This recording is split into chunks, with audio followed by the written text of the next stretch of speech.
तो नमस्कार और जय हिंदी। साहित्य बैराज पर आप सभी का एक बार फिर से स्वागत है। और थंबनेल से आपको थोड़ा मोड़ा आइडिया लगा होगा कि आज हम किस विषय पर बात करेंगे।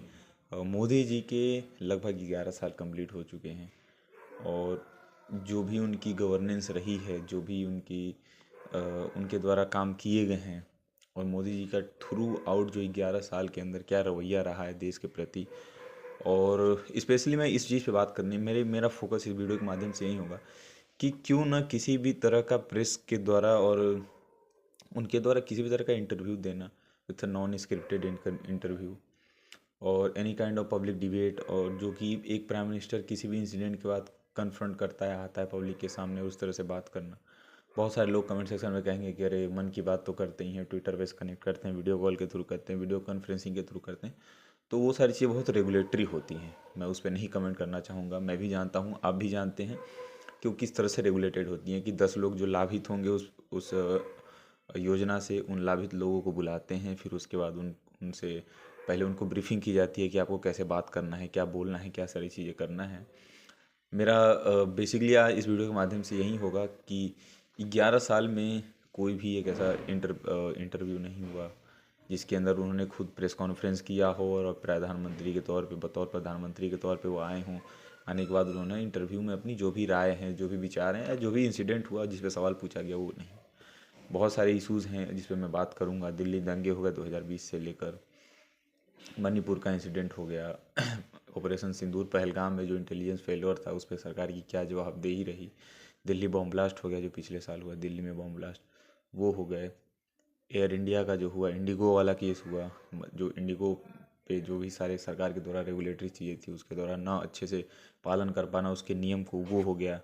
और भी बहुत सारे केसेस हैं जिस पे हम सरकार से सवाल पूछने की कोशिश करेंगे। एज अ इंडियन नागरिक किस प्रकार से शिक्षा में इन्वेस्टमेंट हुआ, जो बजट अलॉटमेंट हुआ उसमें किस प्रकार से डिफेंस में बजट बढ़ाना, और R&D में डिफेंस जो रिसर्च एंड डेवलपमेंट है उसमें बजट को कम कर देना, और एजुकेशन में किस तरह से पैसा खर्च करना, हेल्थ केयर में किस तरह से पैसा खर्च करना, उस पर हम पुरजोर तरीके से सवाल पूछेंगे। और हमारा एज ए नागरिक होता है कि भाई जो हमारी गवर्निंग सरकार है हम उससे सवाल पूछें। तो बेसिकली मेरा ये एक और इसमें पॉइंट उठाएंगे हम एट द एंड की जो भी पॉलिटिशियंस है उनकी अकाउंटेबिलिटी पे कौन सवाल पूछेगा। मैं समझता हूँ कि जो एज अ पॉलिटिशियन आपकी अकाउंटेबिलिटी है कि आप जननायक हैं, जन के द्वारा चुन करके वहाँ गए हैं, तो आपकी क्या क्या अकाउंटेबिलिटी है और अकॉर्डिंगली उसके आप किस किस अकाउंटेबिलिटी पे खड़े खड़े उतरे हैं, उस पर भी हम सवाल पूछेंगे इस वीडियो के माध्यम से। तो सबसे पहले शुरू करते हैं कि भाई जो प्रधानमंत्री जी के द्वारा 11 साल में कोई भी ऐसा प्रेस कॉन्फ्रेंस नहीं हुआ है, ठीक है। तो ये सवाल उठाता है कि क्यों नहीं हुआ, तो ये दिखाता है कि जो हाई कमांड की चीज़ें हैं, जो कि प्राइम मिनिस्टर लेवल के जो भी लोग हैं वहाँ पे, जो भी नियम कानून बनाने वाले लोग हैं, जो उनके सराउंडिंग के लोग हैं, they are not comfortable with that कि अगर एनी काइंड पास्ट में ऐसा देखा गया है। जो थापर के साथ उनकी जो एक इंटरव्यू है जिसमें वो बीच इंटरव्यू में छोड़ के चले जाते हैं, पास्ट इंसिडेंट ऐसे देखे गए हैं जिनको इंटरव्यूज़ के अंदर ही गॉट ट्रिगर्ड इजीली, ऐसा देखा गया है। तो मे बी द रीज़न जिसके कारण वो प्रेस कॉन्फ्रेंस और पब्लिक में ऐसे प्रकार के इंटरव्यू नहीं देते हैं। और भी लेफ्ट के जो भी लोग हैं आजकल बहुत सारे ऐसे बढ़ चुके हैं, गोदी मीडिया और काइंड ऑफ इस तरह से। मेरा ये कि मैं एक रेशनल व्यू दूँ आपके सामने, मैं कहीं भी इस तरह से किसी भी तरह से पोलराइज ना हूँ।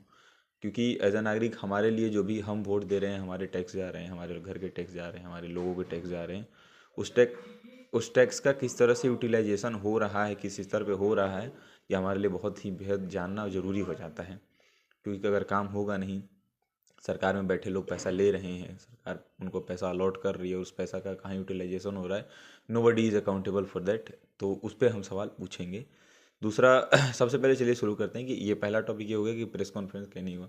दूसरा हमारा था कि अब कि आप मणिपुर को लेकर इतना ढिलवाई क्यों दिया गया। मणिपुर को लेकर आप सोच के देखिए कि मणिपुर में क्या हालात हुए। मतलब पूरे एक डेढ़ साल, मतलब एक दो महीना तो बहुत ही ज़्यादा इस इंसिडेंट में था, और इसमें बीजेपी की कोई गलती नहीं थी। मणिपुर का जो पूरा इंसिडेंट था वो बहुत ही डिफरेंट था, बहुत ही डिफरेंट। अगर आप उस केस को देखेंगे तो ना ही इसमें बीजेपी की गलती थी ना कांग्रेस की गलती थी।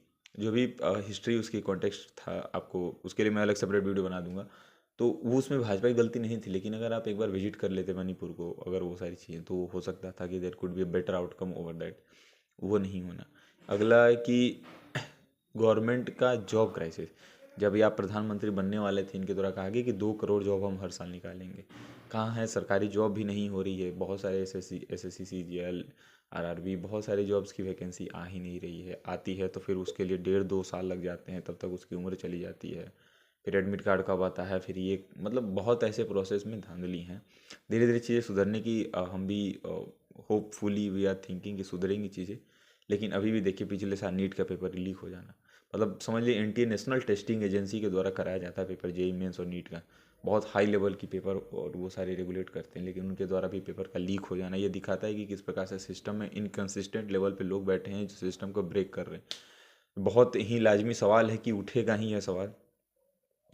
और सबसे बड़ा सवाल अभी भी अपोजिशन के द्वारा लगाया जाता है कि इंस्टीट्यूशनल लेवल पे जो भी एजेंसीज हैं जो कि खुद को फ्री बताती हैं कि वी आर नॉट रेगुलेटेड और govern by any kind of government, जैसे कि जुडिशरी खुद को फ्री बताती है, काइंड ऑफ है भी।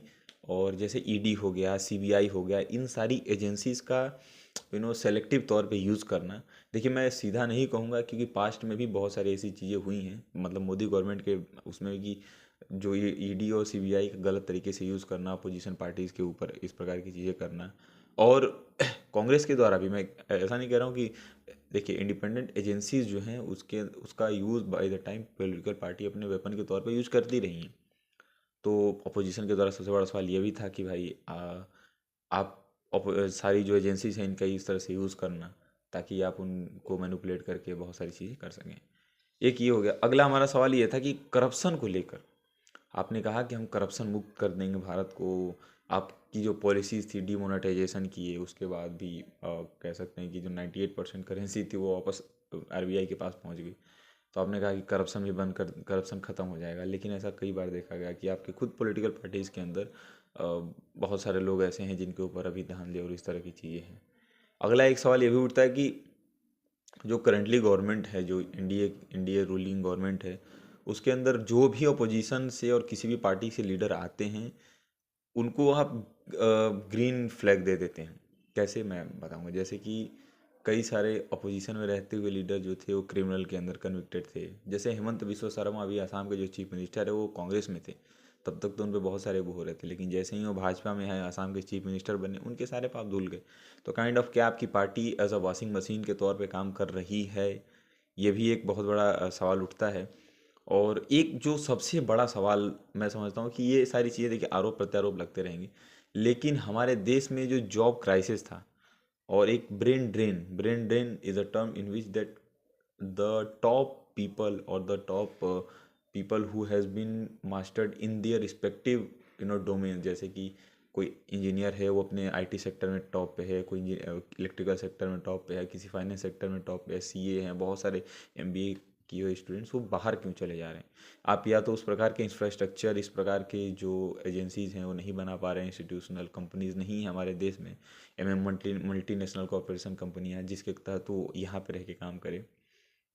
इस पे हर साल आप समझिए, हर साल 4,000 से अधिक मिलियनर देश छोड़ के जा रहे हैं। मैं गलत हो सकता हूँ डाटा में, 4,000 से ज़्यादा हो गया होगा, मैं 2023-24 का डाटा बता रहा हूँ। इस साल तो और भी ज़्यादा हो गया होगा, last time when I was updated.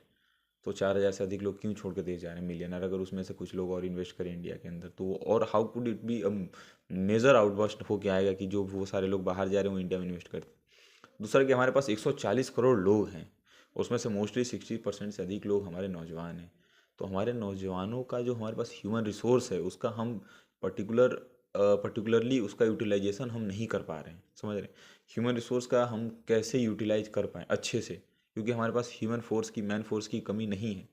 तो जब हमारे पास इतना सारा मैन पावर है, लाइक चाइना के पास भी 1.3 बिलियन के करीब लोग हैं, उन्होंने उस चीज़ को कैसे चैनलाइज किया, उस चीज़ को किस प्रकार से यूटिलाइज किया, ये और किसी से भिन्न नहीं है। सारी हर सेक्टर में चाइना इज़ नाउ लाइक कि सुपीरियर, यूएस को भी पछाड़ रहा है कई सारे सेक्टर्स में।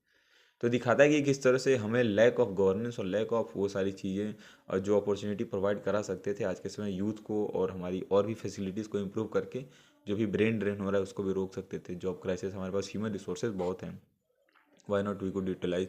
दुनिया के टॉप कंपनीज़ के सीईओ कौन है? इंडियंस हैं। तो वो वहाँ जाके अगर इस प्रकार की चीज़ें कर रहे हैं तो क्यों ना इंडिया में वो रह कर सकते हैं। अभी जोहो मेला है तो उस पर लेफ्टिस्ट की आंख भर आए। तो ये कुछ बहुत सारे क्यूमुलेटिव सवाल थे, हो सकता है बहुत सारे सवाल छूट भी गए हों, पर एज अ भारतीय नागरिक, एज अ मेरी रिस्पॉन्सिबिलिटी जितनी थी मेरे सरकार से सवाल पूछना कि भाई प्रेस कॉन्फ्रेंस से लेकर और भी सारी चीज़ों पर आपके द्वारा जवाबदेही नहीं दी गई, बेसिकली होगी कुछ ना कुछ लेकिन नहीं दी गई, तो उस पर सवाल उठाना लाजमी बनता है। और हो सकता है मेरे से कुछ सवाल छूट गए हैं जो आपके प्रश्न होंगे, आप हमें कमेंट सेक्शन में बता सकते हैं कि आप क्या सवाल पूछना चाहते हैं सरकार से और आपकी क्या एक्सपेक्टेंसी है सरकार से, आप क्या एक्सपेक्ट करते हैं सरकार से कि सरकार आपके लिए क्या क्या चीज़ें करे, समझ रहे। तो ये रहा वीडियो आज का, और आपको अच्छा लगा हो तो आपको भी पता है क्या करना है, डू लाइक शेयर सब्सक्राइब। और बहुत सारे लोग इस वीडियो को देखते हैं लेकिन सब्सक्राइब नहीं करते हैं, तो आप अगर आप सब्सक्राइब करेंगे तो हमारा मनोबल और बढ़ेगा और भी हम जटिल तौर पे आपके समक्ष आ पाएंगे। धन्यवाद।